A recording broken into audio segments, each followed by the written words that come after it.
Hello friend, नमस्कार। मेरा नाम है संदीप और आप देख रहे हैं nothing impossible YouTube channel. Friends, आज के इस वीडियो में हम लोग यूजीसी नेट फर्स्ट पेपर में शिक्षण अभिवृत्ति से हम लोग विगत वर्षों के प्रश्न को देख रहे थे। जैसे कि मैंने आपको बताया था कि मैं आपको शिक्षण अभिवृत्ति के 2005 से लेकर 2018 के बीच में जितने भी प्रश्न पूछे गए महत्वपूर्ण, उनको मैं एक जगह संकलित करके आपको वीडियो के रूप में प्रस्तुत करूंगा। तो जिसके तहत मैंने इसका पार्ट 1 आपको ऑलरेडी प्रोवाइड कर दिया है, जिसमें हम लोगों ने 35 प्रश्नों को जो है डिस्कस किए थे और वो सभी महत्वपूर्ण प्रश्न हैं क्योंकि वो विगत वर्ष में ऑलरेडी पूछे जा चुके हैं। और उसमें से कई ऐसे प्रश्न भी थे जो ऑलरेडी रिपीटेड क्वेश्चन है, यानी कि 1 से 2 या 2 से 3 बार वो पूछे जा चुके हैं आपसे एग्जामों में। तो उसी का ये हमारा पार्ट 2 होगा। ये हमारा पार्ट 2 है। इसमें भी हम लोग 35 क्वेश्चन को जो है डिस्कस करेंगे जो कि आपके प्रीवियस ईयर के एग्जामों में पूछा जा चुका है। तो ये भी वीडियो बहुत ही महत्वपूर्ण होने वाला है आप सभी के लिए, तो इस वीडियो को आप स्टार्टिंग से लेके एंड तक देखें। तो इसमें हम ज़्यादा एक्सप्लेन नहीं करेंगे, लेकिन प्रश्नों को जो है डिस्क्राइब करने का प्रयास करेंगे और उसके साथ साथ जो है आपको मैं ये 35 क्वेश्चन जो है कंप्लीट कराऊंगा। मेरा जो पर्पज़ क्या है, मैं चाहता हूं कि आपको जितने भी टीचिंग एप्टीट्यूड के जो प्रश्न हैं 70 जो मैंने आपको एक जगह कलेक्ट करके प्रोवाइड करने का प्रयास किया, तो उसका मैंने पार्ट 1 तो आपको दे दिया है। अब पार्ट 2 के तहत मैं 35 जो क्वेश्चन है वो भी कंप्लीट करा दूंगा। तो इस प्रकार से आप आइडिया लगा सकते हो कि टीचिंग एप्टीट्यूड के किस प्रकार के जो है प्रश्न पूछे जा सकते हैं। इसके साथ साथ जो है कि मैं सभी यूनिट के जितने भी प्रीवियस ईयर के क्वेश्चन पेपर जो है पूछे जा चुके हैं, प्रत्येक यूनिट के अलग अलग, सबको एक जगह संकलित करके जो है आपको पहले प्रोवाइड कर दूंगा। फिर उसके साथ साथ मैं प्रीवियस ईयर के क्वेश्चन पेपर भी आपको सॉल्व कराऊंगा। फर्स्ट पेपर के जो है प्रीवियस ईयर के क्वेश्चन 2019 से लेके उसके 2012 के बीच में जितने भी प्रश्न पत्र आपके हुए हैं उनको मैं आपको कंप्लीट कराऊंगा। तो आज की इस वीडियो में हम लोग पहले देख लेते हैं बाकी की जो 35 प्रश्न हैं हमारे शिक्षण अभिवृत्ति के। तो वीडियो को स्टार्टिंग से लेकर एंड तक देखें ताकि जो कुछ भी बताया जाए वो आपको आसानी के साथ समझ में आ जाए। चलिए फ्रेंड, वीडियो को स्टार्ट करते हैं। तो यहाँ पर हम प्रश्न नंबर 36 से स्टार्ट करेंगे क्योंकि 35 तक हम लोगों ने ऑलरेडी पार्ट 1 में जो है डिस्कस कर लिया था, देख लिया था उस प्रश्न को। तो आज हम 36 से स्टार्ट करेंगे। तो यहाँ प्रश्न नंबर 36 या 36 में पूछा जा रहा है कि किशोर अवस्था में अध्येता की प्रवृत्ति किस प्रकार की होती है। तो यहाँ पे प्रश्न में पूछा जा रहा है कि किशोर अवस्था में जो लर्नर होता है, जो सीखने वाला होता है, जिसको अध्येता भी कहा जाता है, उसकी प्रवृत्ति किस प्रकार की होती है। तो ऑप्शन डी हमारा राइट आंसर हो जाएगा। यानी कि ये सभी, वह स्वयं परीक्षण भी करता है, वह स्वयं विचार भी करता है, फिर वो स्वयं निरीक्षण भी करता है। तो यहाँ पर टाइप में मिस्टेक है, स्वयं होगा, स्वयं निरीक्षण भी करता है। तो ये तीनों प्रवृत्ति पाई जाती है उसके अंतर्गत जो है किशोर अवस्था में। तो ऑप्शन डी आपका राइट आंसर हो जाएगा। यानी कि ये सभी जो है आपका राइट आंसर है। तीनों जब मिलेगा तो आपका ऑप्शन डी ऑलरेडी जो है राइट आंसर हो जाएगा, जिसमें ये सभी दिया गया है। तो उम्मीद करता हूँ कि प्रश्न भी समझ में आ गया होगा और ये आंसर भी आपको समझ में आ गया होगा। चलिए अगले प्रश्न को देखते हैं। अगला प्रश्न हमारा है प्रश्न नंबर 37। इसमें पूछा जा रहा है कि अधिगमनकर्ता को निम्नलिखित में से कौन सी विशेषता शिक्षण की प्रभाव उत्पादकता से अत्यंत रूप से संबंधित है। तो ऑप्शन सी इसका राइट आंसर हो जाएगा, अधिगमनकर्ता का पूर्व अनुभव। प्रश्न में यही पूछा जा रहा है कि अधिगमनकर्ता का इन चारों ऑप्शन में से कौन सी विशेषता जो है शिक्षण की प्रभाव उत्पादकता से अत्यंत रूप से संबंधित है। तो अधिगमनकर्ता का पूर्व अनुभव, यानी कि उसका किस प्रकार का पूर्व अनुभव रहा है सीखने का, वो बहुत ज़्यादा मायने रखती है। तो यहाँ पर ऑप्शन सी आपका राइट आंसर हो जाएगा प्रश्न नंबर 37 का। आइए अगले प्रश्न को देखते हैं। अगला प्रश्न हमारा है प्रश्न नंबर 38। इसमें दिया गया है कि शिक्षण की प्रभावकारिता में योगदान देने वाले सकारात्मक विकल्प का चयन कीजिए। तो यहाँ पे कुछ विकल्प दिए गए हैं। शिक्षण की प्रभावकारिता में योगदान देने वाले जो सकारात्मक विकल्प हैं या फैक्टर हैं, उनके बारे में दिया गया है और हमें जो उचित है या जो सही लग रहा है उसका हमें चयन करना है। तो इसमें से मैं पढ़ के आपको बताऊँगा नहीं, लेकिन जो राइट है उसके बारे में मैं बता देता हूँ क्योंकि हम क्वेश्चन पेपर सॉल्व कर रहे हैं। तो यहाँ पर जो है आपका पहला जो सही हो जाएगा, अध्यापक को विषय की ज्ञान होनी चाहिए। फिर उसके बाद जो है आपका तीसरा ऑप्शन सही हो जाएगा, अध्यापक का संप्रेषण कौशल भी अच्छा होना चाहिए। फिर उसके साथ साथ जो है छठा ऑप्शन जो आपका दिया गया है वो भी आपका राइट हो जाएगा, कक्षा समव्यवहार के संचालन और अनुश्रवण में अध्यापक की क्षमता। तो ये तीनों का होना बहुत ज़रूरी है।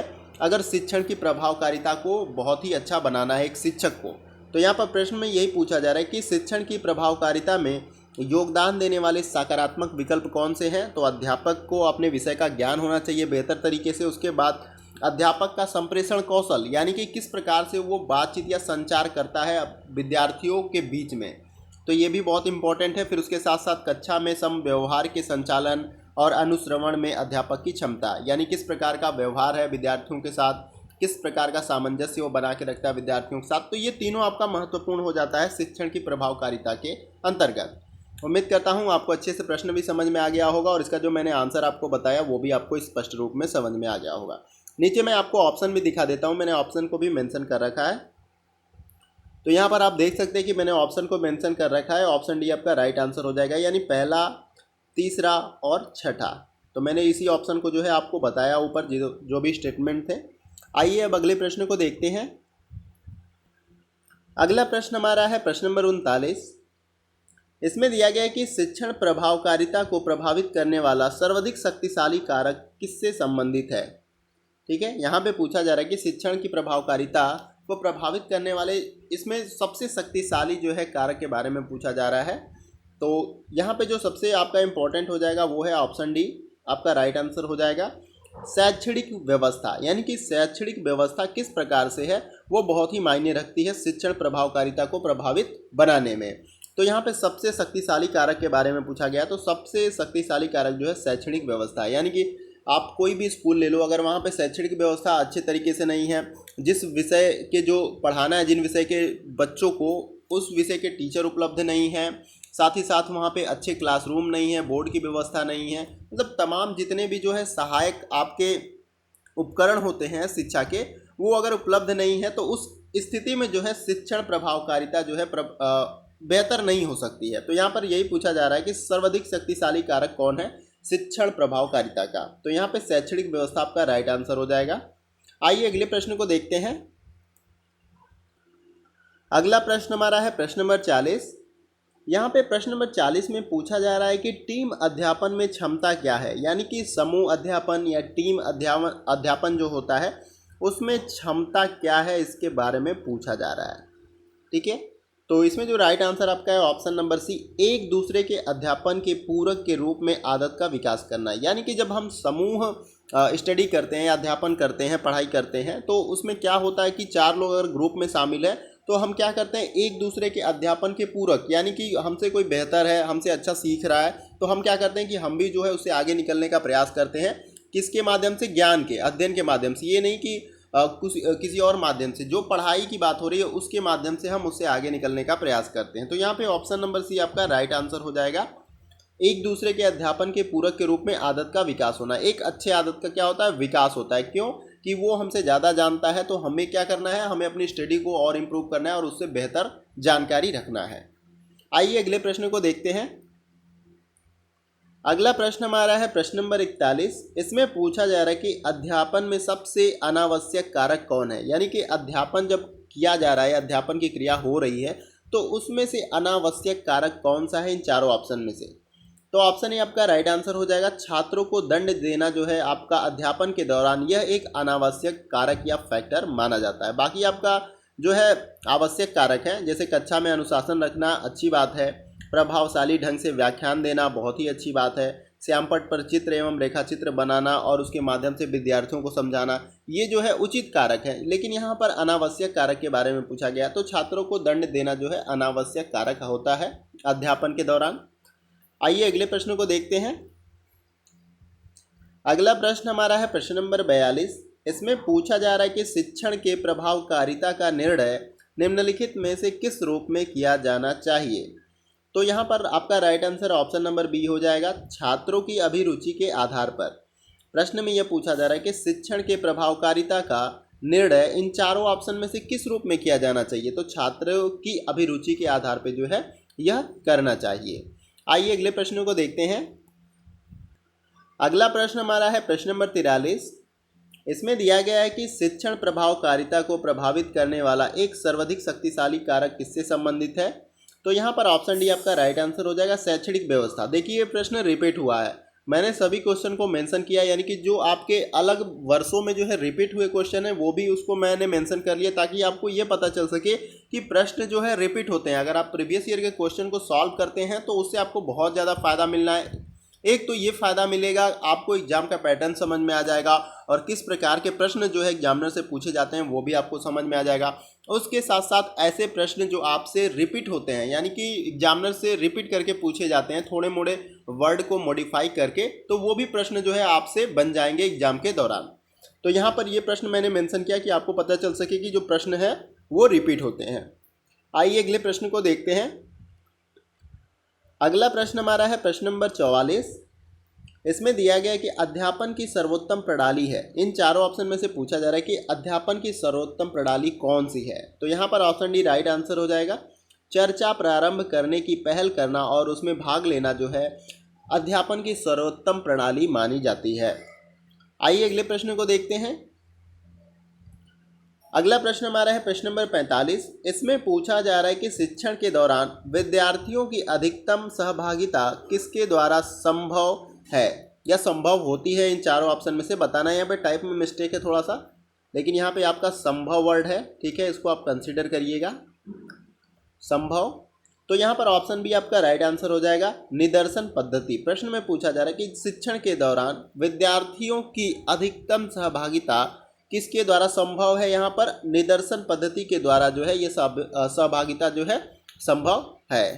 तो ऑप्शन बी हमारा राइट आंसर हो जाएगा प्रश्न नंबर 45 का। आइए अगले प्रश्न को देखते हैं। अगला प्रश्न हमारा है प्रश्न नंबर 46। प्रश्न नंबर 46 में पूछा जा रहा है कि निम्नलिखित में से कौन सा शिक्षण पूर्व निर्धारित स्तर नहीं है। यानी कि इसमें से कौन सा शिक्षण जो है पूर्व निर्धारित यानी पहले से निर्धारित स्तर नहीं होता है। तो ऑप्शन ए आपका जो है राइट आंसर हो जाएगा। स्मरण जो है स्मरण स्तर का जो शिक्षण होता है ये पूर्व निर्धारित नहीं होता है। तो ये ऑप्शन राइट आंसर हो जाएगा, ये ऑप्शन। आइए अगले प्रश्न को देखते हैं। अगला प्रश्न हमारा है प्रश्न नंबर 47। इसमें पूछा जा रहा है कि अध्यापक का प्रारंभिक कार्य है, यानी इन चारों ऑप्शन में से एक अध्यापक का प्रारंभिक कार्य क्या होता है। तो ऑप्शन डी हमारा राइट आंसर हो जाएगा। ऑप्शन डी आपका राइट आंसर है, विद्यार्थियों में मूल्य पद्धति भरना। तो यहाँ प्रश्न में यह पूछा गया था कि अध्यापक का प्रारंभिक कार्य क्या होता है। तो विद्यार्थियों के अंदर जो है मूल्य पद्धति का भरना है, यानी कि एजुकेशन से क्या आपको फ़ायदे होंगे या एजुकेशन का क्या महत्व है आपके ज़िंदगी में, इसके बारे में समझाना जो है बहुत ही ज़रूरी है एक अध्यापक को, एक बच्चे के अंदर या एक विद्यार्थी के अंदर। तो फिर जब उसके महत्व को वो समझ सकता है तो फिर उसके बाद जो है वो बेहतर तरीके से जो है स्टडी भी करेगा, पढ़ाई में मन भी उसका लगेगा, क्योंकि उसके महत्व को वो जानता है कि शिक्षा के बिना जो है मनुष्य क्या है, पशु के समान होता है। तो जब ये सब चीज़ें उसको बेहतर तरीके से पता होगी तो वो आगे स्टडी जो है बेहतर तरीके से कर सकता है। आइए अगले प्रश्न को देखते हैं। अगला प्रश्न हमारा है प्रश्न नंबर 48। इसमें पूछा जा रहा है कि अध्यापन के प्रति गत्यात्मक उपागम का तात्पर्य क्या होता है। तो ऑप्शन ए हमारा राइट आंसर हो जाएगा, अध्यापन सशक्त तथा प्रभावशाली होना चाहिए। तो ऑप्शन ए हमारा राइट आंसर है। आइए अगले प्रश्न को देखते हैं। अगला प्रश्न हमारा है प्रश्न नंबर 49। इसमें पूछा जा रहा है कि निम्नलिखित में से शिक्षण का सर्वोत्तम ढंग कौन सा होता है। तो शिक्षण का जो सर्वोत्तम ढंग होता है वो व्याख्यान होता है। यहाँ पर ऑप्शन ए आपका राइट आंसर हो जाएगा। आइए अगले प्रश्न को देखते हैं। अगला प्रश्न हमारा है प्रश्न नंबर 50। इस प्रश्न में पूछा जा रहा है कि अध्यापक को मित्र, दार्शनिक एवं मार्गदर्शक की अभिव्यक्ति से गौरवान्वित किया गया है, इसका कारण क्या होता है। तो इसका कारण जो है कि वह समाज सुधारक होता है। ऑप्शन सी आपका राइट आंसर हो जाएगा। प्रश्न में यह पूछा गया है कि अध्यापक को मित्र या दार्शनिक एवं मार्गदर्शक की अभिव्यक्ति से गौरवान्वित किया गया है या उसको सूचित किया जाता है कि अध्यापक जो है मित्र भी होता है, एक दार्शनिक भी होता है और एक मार्गदर्शक भी होता है। तो इसकी अभिव्यक्ति को गौरवान्वित किया गया है, इसका कारण क्या है। तो वह एक समाज सुधारक होता है। क्यों? क्योंकि हम जो है छोटे जो बच्चे होते हैं वहाँ से लेकर जो है उसको गाइड करते हैं, यानी टीचर क्या करता है प्राइमरी लेवल से लेकर जो है हायर एजुकेशन तक क्या करता है, विद्यार्थियों को गाइड करता है। तो वह एक प्रकार का समाज सुधारक है, यानी कि जो बच्चा पढ़ के स्कूल से फिर कॉलेज से पढ़ के एक समाज में रहने के लिए आता है, तो अगर उसकी बेहतर एजुकेशन हुई रहती है तो एक अच्छा समाज का निर्माण करता है। अगर वो एजुकेशन अच्छे से नहीं किया रहेगा तो क्या करता है, उसी प्रकार के जो विद्यार्थी होते हैं या जिसने पढ़ाई नहीं की तो वो गलत कामों में जो है पूरी तरह से संलिप्त हो जाते हैं, तो फिर वो समाज के लिए बहुत सारी समस्याएं क्रिएट करते हैं। तो यहाँ पर ऑप्शन सी आपका राइट आंसर हो जाएगा। आइए अगले प्रश्न को देखते हैं। अगला प्रश्न हमारा है प्रश्न नंबर 51। इसमें पूछा जा रहा है कि एक सजीव कक्षा की स्थिति में यह हो सकता है, यानी कि क्या हो सकता है एक सजीव कक्षा की स्थिति में। तो ऑप्शन सी हमारा राइट आंसर है, बार बार छात्र शिक्षक वार्तालाप जो है हो सकता है एक सजीव कक्षा के स्थिति में। अगर कक्षा सजीव है, विद्यार्थी और शिक्षक के बीच में जो है परस्पर जो है बातचीत हो रही है, वार्तालाप हो रही है, तो वो एक सजीव कक्षा माना जाता है या लाइव क्लास माना जाता है। तो यहाँ पर बार बार छात्र शिक्षक आपस में वार्तालाप कर सकते हैं अगर एक सजीव कक्षा की स्थिति है। आइए अगले प्रश्न को देखते हैं। अगला प्रश्न हमारा है प्रश्न नंबर 52। इसमें पूछा जा रहा है कि एक प्रभावी कक्ष के वातावरण का मूल तत्व क्या होता है। यहाँ पर प्रश्न में दिया गया कि एक प्रभावी कक्षा के वातावरण का मूल तत्व क्या होता है। तो शिक्षक छात्रों की सजीव अंतःक्रिया, तो यहाँ पर ये एक मूल तत्व हो जाता है आपका प्रभावी कक्षा के वातावरण का। शिक्षक और छात्रों की सजीव अंतर्क्रिया यानी आपस में कम्युनिकेशन, आपस में जो है प्रॉब्लम, जैसे किस प्रकार से विद्यार्थी प्रश्न पूछता है या कम्युनिकेट किस प्रकार का होता है, तो शिक्षक और छात्रों की सजीव अंतर्क्रिया जो है प्रभावी कक्षा के वातावरण का जो है मूल तत्व होता है। आइए अगले प्रश्न को देखते हैं। अगला प्रश्न हमारा है प्रश्न नंबर 53। इसमें पूछा जा रहा है कि विद्यार्थी अध्यापक में किस गुण को सबसे अधिक पसंद करते हैं। विद्यार्थी जो होते हैं अध्यापक में किस प्रकार के गुण को जो है सबसे ज़्यादा पसंद करते हैं, इन चारों ऑप्शन में से हमें बताना है। तो ऑप्शन डी हमारा राइट आंसर है, मनोरंजक। मनोरंजक प्रकार के जो शिक्षक होते हैं यानी इंटरटेन करके जो बच्चों को पढ़ाते हैं, उस प्रकार के शिक्षक को जो है विद्यार्थियों के द्वारा पसंद किया जाता है। तो प्रश्न में यही पूछा गया है कि विद्यार्थी अध्यापक में किस गुण को सबसे अधिक पसंद करते हैं। तो अगर वो मनोरंजक स्वभाव से पढ़ाता है तो उसको क्या करते हैं, विद्यार्थी पसंद करते हैं।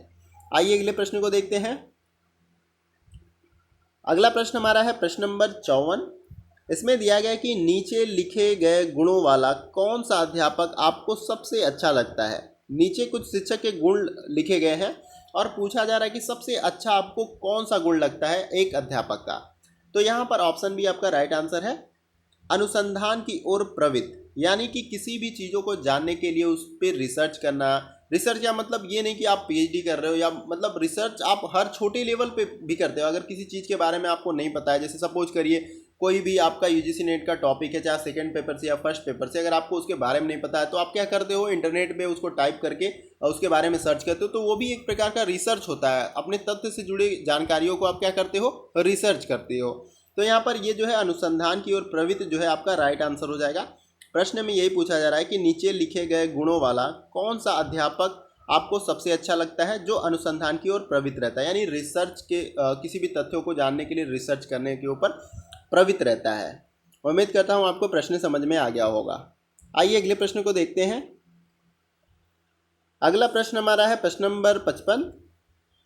इसमें दिया गया है कि यदि कक्षा के पहले दिन छात्र किसी अध्यापक को स्वयं का परिचय देने के लिए कहे तो अध्यापक को क्या करना चाहिए। इस प्रकार का प्रश्न मैंने आपको प्रैक्टिस सेट में भी करा रखा है और ये ऐसा प्रश्न है जो प्रीवियस ईयर के एग्जाम में पूछा गया है। तो आप समझ सकते हैं या सोच सकते हैं कि मैंने जो भी आपको प्रैक्टिस सेट कराया है वो बहुत ही महत्वपूर्ण है।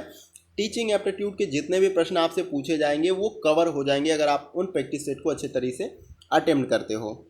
तो प्रश्न का जो आंसर हमारा हो जाएगा ऑप्शन बी हो जाएगा, संक्षेप में अपने बारे में बताएं। इसी प्रकार का जो है राइट आंसर मैंने आपको प्रैक्टिस सेट में भी कराया था। यहाँ पर दिया गया कि यदि कक्षा में पहले दिन छात्र किसी अध्यापक को स्वयं का परिचय देने के लिए कहे तो अध्यापक को चाहिए कि संक्षेप रूप से जो अपने बारे में बताए, कहाँ से बिलोंग करता है, क्या एजुकेशनल क्वालिफिकेशन है और कहाँ से उसने पढ़ाई की है, तो इस सब के बारे में जो है अपना परिचय दे। इससे क्या होता है कि विद्यार्थी और टीचर के बीच में परस्पर संबंध जो है स्थापित होता है, यानी कि एक जो है एक चेन क्रिएट होती है, यानी कि बच्चा अच्छे तरीके से फिर टीचर के बारे में जान जाता है, फिर धीरे धीरे वो भी इंट्रोडक्शन लेता है विद्यार्थियों से, तो वो भी बच्चों के बारे में अच्छे तरीके से समझता है। तो जब ऐसी स्थिति हो जाए कि दोनों के बीच में एक प्रकार का जुड़ाव हो जाए, एक संबंध स्थापित हो जाए, तो जो है टीचिंग बहुत ही ज़्यादा इफेक्टिव हो सकती है। तो टीचर को करना क्या चाहिए, संक्षेप में अपने बारे में बताना चाहिए। आइए अगले प्रश्न को देखते हैं। अगला प्रश्न हमारा है प्रश्न नंबर 56। इसमें दिया गया है कि एक शिक्षक के लिए सर्वाधिक चुनौतीपूर्ण क्या होता है, इन चार ऑप्शन में से हमें बताना है। तो बी ऑप्शन आपका राइट आंसर हो जाएगा, शिक्षण या सीखने की प्रक्रिया को आनंददायक बनाना। तो सबसे जो है चुनौतीपूर्ण कार्य क्या होता है एक शिक्षक के लिए, यानी कि जितने भी कॉन्सेप्ट हैं, जो भी विषय हो सकता है, साइंस हो, मैथ हो, सोशल हो या ज्योग्राफी हो, कोई भी सब्जेक्ट हो, तो उसमें जो कॉन्सेप्ट या तथ्य या सिद्धांत या संकल्पनाएं दी होती हैं, तो उनको किस प्रकार से जो है बहुत ही आनंददायक या बहुत ही आसान बनाया जा सकता है। तो यह एक चुनौती होता है किसके लिए, एक शिक्षक के लिए, क्योंकि तथ्य जो है बहुत ही कॉम्प्लिकेटेड लैंग्वेज में या हार्ड वर्ड्स में लिखे जाते हैं, तो फिर उसको बहुत ही आसान भाषा में यानी कि व्यवहारिक भाषा में जो है उसको समझाने का प्रयास करना होता है शिक्षक को। तो ये एक चुनौतीपूर्ण होता है। तो यहाँ पर प्रश्न में यही पूछा जा रहा है कि एक शिक्षक के लिए सर्वाधिक चुनौतीपूर्ण क्या होता है, शिक्षण या सीखने की प्रक्रिया को आनंददायक बनाना। ठीक है, तो यहाँ पर ऑप्शन बी आपका राइट आंसर हो जाएगा। आइए अगले प्रश्न को देखते हैं। यहाँ पर अगला प्रश्न हमारा है प्रश्न नंबर 58। इसमें पूछा जा रहा है कि एक सफल अध्यापक वह है जो संवेदनशील और अनुशासन गृह होता है। तो ऑप्शन ए हमारा राइट आंसर है, एक सफल अध्यापक कौन होता है, जो संवेदनशील और अनुशासन गृह होता है, वह एक सफल अध्यापक होता है। अगला प्रश्न को देखते हैं। अगला प्रश्न हमारा है प्रश्न नंबर 59। इसमें पूछा जा रहा है कि वर्तमान में अध्ययन की अत्यधिक प्रभावी विधि कौन सी है इन सभी ऑप्शन में से। तो मिश्रित अध्ययन, मिश्रित अध्ययन जो है वर्तमान में अध्ययन की अत्यधिक प्रभावी विधि होती है। आइए अगले प्रश्न को देखते हैं। अगला प्रश्न हमारा है प्रश्न नंबर 60 या 60। इसमें पूछा जा रहा है कि यदि आपको सामान्य विद्यार्थियों के साथ साथ दृष्टिहीन विद्यार्थियों को पढ़ाने का अवसर मिले तो आप कक्षा में किस प्रकार उसके साथ व्यवहार करना चाहेंगे। सपोज करिए कि जो है क्लासरूम में आपको दिव्यांगत जो विद्यार्थी हैं, जो दृष्टिहीन हैं, अगर वो भी विद्यार्थी सम्मिलित होते हैं कक्षा में, पढ़ाने का आपको मौका मिलता है, तो आप उनके साथ किस प्रकार का व्यवहार करेंगे। यहाँ पे कुछ व्यवहार के बारे में मेंशन किया गया है, आपको सही व्यवहार के बारे में बताना है। तो ऑप्शन बी हमारा राइट आंसर है, कक्षा में सहानुभूति से उसकी देख रेख करना। यानी कि अगर दृष्टिहीन विद्यार्थी मिल जाता है तो क्या करना चाहिए एक शिक्षक को, कक्षा में सहानुभूति यानी उसके प्रति सहानुभूति होनी चाहिए और उसकी देख रेख करना चाहिए, यानी किसी प्रकार की उसको परेशानी न हो कक्षा में। तो उम्मीद करता हूँ प्रश्न भी आपको समझ में आ गया और आंसर भी। आइए अगले प्रश्न को देखते हैं। अगला प्रश्न हमारा है प्रश्न नंबर 61। इसमें पूछा जा रहा है कि छात्रों में वे अध्यापक लोकप्रिय होते हैं जो उनकी समस्याओं के समाधान में सहायक होते हैं। तो इस प्रश्न का जो राइट आंसर है ऑप्शन नंबर बी, छात्रों में वे अध्यापक अधिक लोकप्रिय होते हैं जो उनकी समस्याओं के समाधान में सहायक होते हैं। यानी कि विद्यार्थियों को अगर कोई समस्या है तो अगर शिक्षक उसको दूर करता है तो वो ज़्यादा लोकप्रिय होता है, किसके अंदर, छात्रों के अंदर। अगर कोई समस्या है विद्यार्थियों की, अगर आपने सॉल्व किया, आप शिक्षक को सपोज कर लो, आप पढ़ाते भी हो, तत्काल में बहुत सारे ऐसे विद्यार्थी होंगे जो पढ़ाते भी होंगे, तो देखते हैं कि कोई ऐसे शिक्षक होते हैं जो बच्चों के बीच में बहुत ही लोकप्रिय होते हैं। क्या है कारण है कि वो लोकप्रिय होते हैं, क्योंकि वो ऐसा करते हैं कि विद्यार्थियों की जो भी समस्या हो, चाहे विषय संबंधी समस्या हो, चाहे कोई भी समस्या हो, तो उसका क्या करते हैं, समाधान करते हैं या उसमें मदद करते हैं। तो वैसे शिक्षक क्या होते हैं, उनके बीच में लोकप्रिय हो जाते हैं। आइए अगले प्रश्न को देखते हैं। अगला प्रश्न हमारा है प्रश्न नंबर 62। इसमें पूछा जा रहा है कि शिक्षक द्वारा अध्यापन के लिए उपयोग की जाने वाली तकनीक में शामिल है। तो यहाँ पर शिक्षक द्वारा जो है अध्यापन के दौरान उपयोग की जाने वाली तकनीक शामिल है और हमें बताना है कौन कौन सी तकनीक जो है वो प्रयोग में लाता है। तो पहला जो है व्याख्यान है, दूसरा है पारस्परिक क्रिया आधारित व्याख्यान है, तीसरा है सामूहिक कार्य, चौथा है स्वाध्याय। तो यहाँ पर हमें जो सही है उसको बताना है। तो यहाँ पर दूसरा जो है आपका, दूसरा पारस्परिक क्रिया आधारित व्याख्यान, फिर उसके बाद जो तीसरा है सामूहिक कार्य, फिर उसके बाद स्वाध्याय। ठीक है, तो ये तीनों आपका सही हो जाएगा। किसके अंतर्गत, शिक्षक द्वारा अध्यापन के लिए उपयोग की जाने वाली तकनीक के अंतर्गत जो है इनको तीनों को शामिल किया जाता है। ये तीनों तकनीक जो है अध्यापक के जो है यूज करता है, उपयोग जो है इसका करता है। तो यहाँ पर ऑप्शन सी राइट आंसर हो जाएगा इस प्रश्न के अकॉर्डिंग। आइए अगले प्रश्न को देखते हैं। अगला प्रश्न हमारा है प्रश्न नंबर 63। इसको देखते हैं। इसमें पूछा जा रहा है कि जब कुछ विद्यार्थी शरारत करके कक्षा के अनुशासन को जानबूझकर भंग करने की चेष्टा कर रहे हो तो एक अध्यापक के रूप में आपकी भूमिका क्या होनी चाहिए। इस प्रकार के प्रश्न को भी जो है मैंने आपको प्रीवियस ईयर के प्रैक्टिस सेट में ऑलरेडी करा रखा है। प्रैक्टिस सेट में जो है वही प्रश्न मैंने आपको कराए हैं जो आने वाले एग्जामों में बन सकते हैं। तो आपने अगर प्रैक्टिस सेट को अच्छे तरीके से अटेम्प्ट नहीं किया तो आप जाकर जो है प्लेलिस्ट में वो सभी प्रैक्टिस सेट को अटेम्प्ट कर सकते हैं। 14 प्रैक्टिस सेट हमने कराए हैं और इन सभी प्रैक्टिस सेट में टोटल आपके 280 के आसपास क्वेश्चन है, यानी 250 के एबव प्रश्न हैं। तो बहुत आसानी के साथ जो है आपके 5 प्रश्न बन जाएंगे अगर आप इन सभी प्रैक्टिस सेट को अटेम्प्ट करते हैं। आइए प्रश्न पर आते हैं। प्रश्न में हमने पूछा कि जब कुछ विद्यार्थी शरारत करके कक्षा के अनुशासन को जानबूझकर भंग करने का प्रयास करते हैं या चेष्टा करते हैं तो एक अध्यापक के रूप में आपकी क्या भूमिका होनी चाहिए।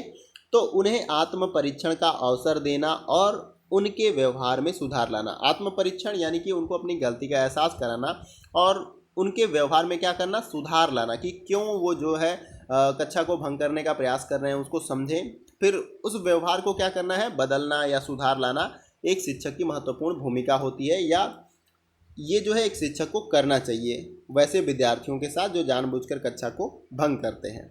आइए अगले प्रश्न को देखते हैं। अगला प्रश्न हमारा है प्रश्न नंबर 64। इसमें दिया गया कि यदि एक शिक्षक की शिक्षण क्षमताओं से परिचित होना है तो उसकी कक्षा में देखना चाहिए कि एक दक्ष शिक्षक अपने छात्रों में विकसित करता है। क्या विकसित करता है? तो ऑप्शन डी हमारा राइट आंसर हो जाएगा, एक सुनिश्चित व्यवहार करने की पद्धतियाँ।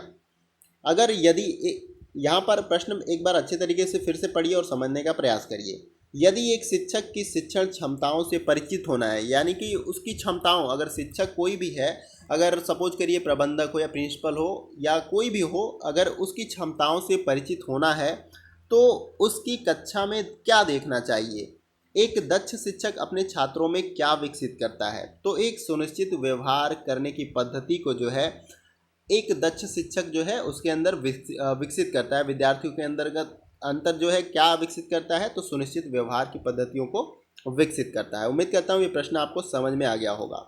आइए अगले प्रश्न को देखते हैं। अगला प्रश्न हमारा है प्रश्न नंबर 65। इसमें पूछा जा रहा है कि अध्यापक के समन्वय का प्राथमिक उत्तरदायित्व किसका है। तो यहाँ पर समुदाय का होता है। अध्यापक के समन्वय का प्राथमिक उत्तरदायित्व किसका होता है, तो एक समुदाय का होता है। आइए अगले प्रश्न को देखते हैं। अगला प्रश्न हमारा है प्रश्न नंबर 66। इसमें पूछा जा रहा है कि विद्यार्थियों का सही मूल्यांकन निम्नलिखित पद्धतियों में से किससे किया जा सकता है। तो सतत मूल्यांकन के द्वारा जो है विद्यार्थियों का मूल्यांकन जो है किया जा सकता है, सतत मूल्यांकन के द्वारा। अगले प्रश्न को देखते हैं। अगला प्रश्न हमारा है प्रश्न नंबर 67 या 67। इसमें पूछा जा रहा है कि निम्नलिखित में से कौन सा कथन बहुविकल्प प्रकार के प्रश्नों के संदर्भ में सही होता है। ऑप्शन ए हमारा राइट आंसर हो जाएगा, वे सही गलत वाले प्रश्नों की तुलना में अधिक वस्तुनिष्ठ होते हैं। तो यहाँ पे पूछा गया है कि चारों ऑप्शन में से कौन सा कथन जो है बहुविकल्प प्रकार के प्रश्नों को संदर्भ में सही है। तो वे सही गलत वाले प्रश्नों की तुलना में अधिक वस्तुनिष्ठ होते हैं, जो ये आपका राइट हो जाएगा इस प्रश्न के अकॉर्डिंग। आइए अगले प्रश्न को देखते हैं। अगला प्रश्न हमारा है प्रश्न नंबर 68 और यह प्रश्न जो है आपका अभिकथन और तर्क वाला प्रश्न है। तो पहले अभिकथन ए को पढ़ लेते हैं। तो अभिकथन ए में दिया गया है, निर्माणात्मक मूल्यांकन अधिगम की गति को त्वरित बनाता है। यानी निर्माणात्मक प्रकार का जो मूल्यांकन होता है वो सीखने की गति को क्या करता है, त्वरित बनाता है, या अधिगम की गति को क्या करता है, त्वरित बनाता है। तर्क क्या है, संकल्पनात्मक या संकलनात्मक मूल्यांकन की तुलना में निर्माणात्मक मूल्यांकन अधिक विश्वसनीय होता है। तो ये सही है आपका। इसी प्रकार से ऑप्शन ए आपका राइट आंसर हो जाएगा। ए और आर दोनों सही है और आर ए की सही व्याख्या है। आइए अगले प्रश्न को देखते हैं। अगला प्रश्न हमारा है प्रश्न नंबर 69 यानी कि 69। इसमें दिया गया है कि निम्नलिखित में से कौन से कथन शिक्षण की मूल विशिष्टता को प्रतिबिंबित करते हैं। तो यहाँ पे कुछ जो है स्टेटमेंट या कथन दिए गए हैं, किसके संदर्भ में, शिक्षण की मूल विशिष्टता के संदर्भ में जो है कुछ कथन दिए गए हैं और हमें बताना है कि इसमें से जो है सही विकल्प कौन से हैं। तो यहाँ पर जो है आपका सही विकल्प जो है मैं उसको बता देता हूँ। पहला जो है आपका शिक्षण और प्रशिक्षण एक समान है। फिर उसके बाद जो है चौथा आपका राइट हो जाएगा, शिक्षण कृतिक सूचक शब्द है जबकि अधिगम उपलब्धि सूचक शब्द होता है। फिर छठा जो है आपका राइट हो जाएगा, अधिगम के घटित हुए बिना भी कोई शिक्षण कर सकता है, यानी अधिगम घटित नहीं होगा तो भी जो है शिक्षण हो सकता है। तो यहाँ पर ये तीनों जो स्टेटमेंट हैं आपका राइट हो जाएगा। किसके संदर्भ में?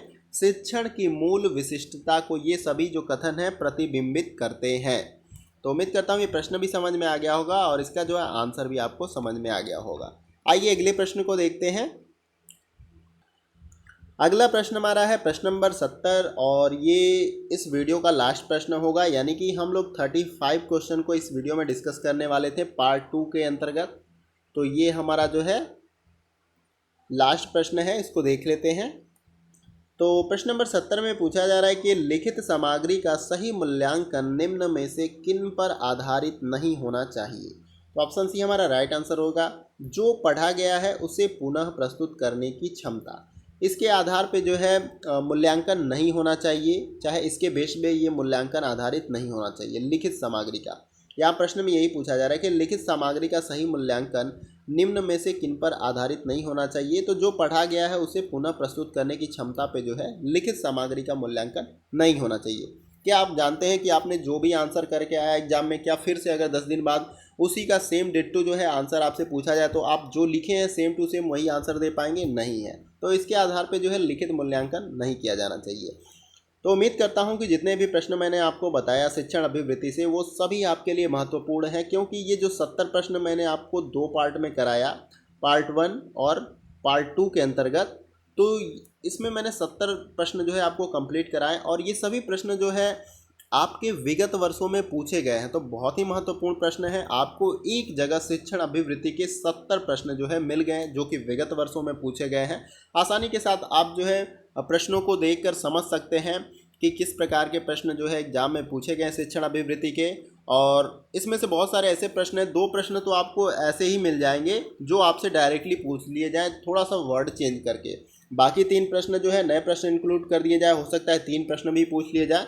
तो प्रीवियस ईयर के क्वेश्चन बहुत ही मायने रखते हैं आपके एग्जाम के लिए। अगर आप प्रीवियस ईयर को कंप्लीट भी करते हो, उसके साथ थोड़ा थोड़ा आप सिलेबस को भी कंप्लीट करते हो, तो नेट आप आसानी के साथ क्वालिफाई कर जाओगे। लेकिन आप सिलेबस को बहुत ही अच्छे तरीके से कंप्लीट करते हो तो आप JRF भी क्वालिफाई कर जाओगे।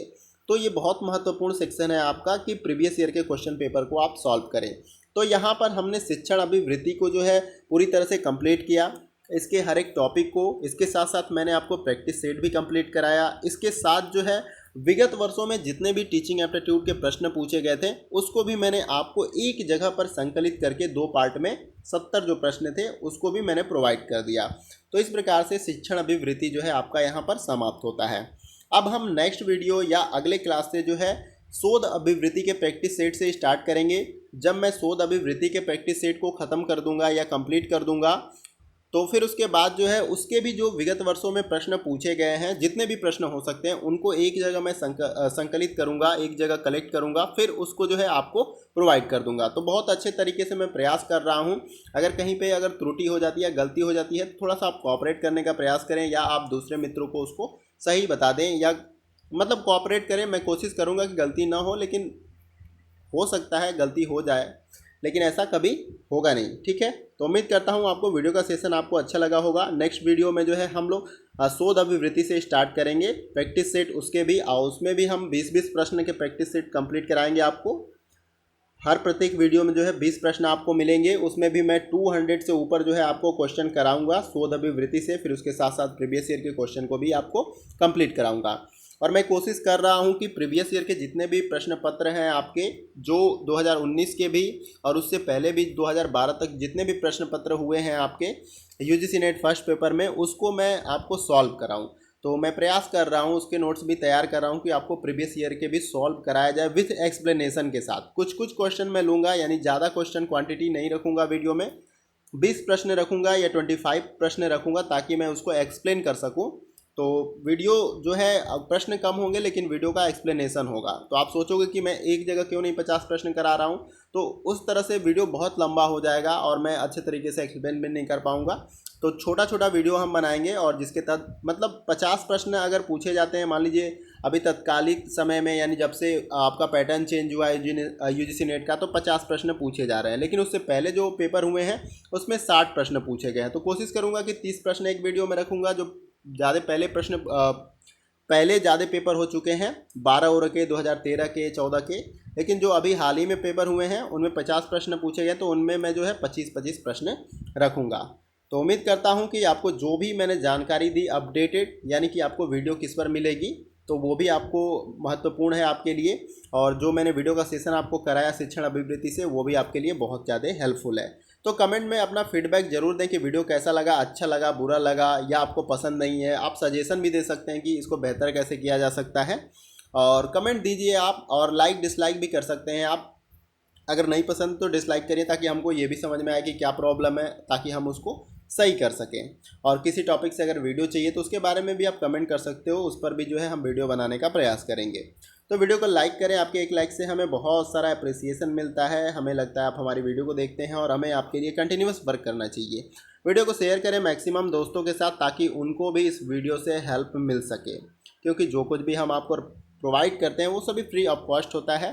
तो आपका दायित्व तो बनता है कि आप अपने साथ साथ दूसरों का भी हेल्प करें।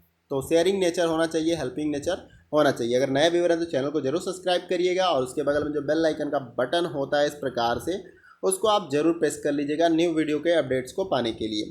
तो फ्रेंड्स, आज के वीडियो में बस इतना ही। फिर मिलते हैं नेक्स्ट वीडियो में कुछ और इंपॉर्टेंट टॉपिक और इंपॉर्टेंट क्वेश्चन के साथ। तब तक के लिए जय हिंद, जय भारत।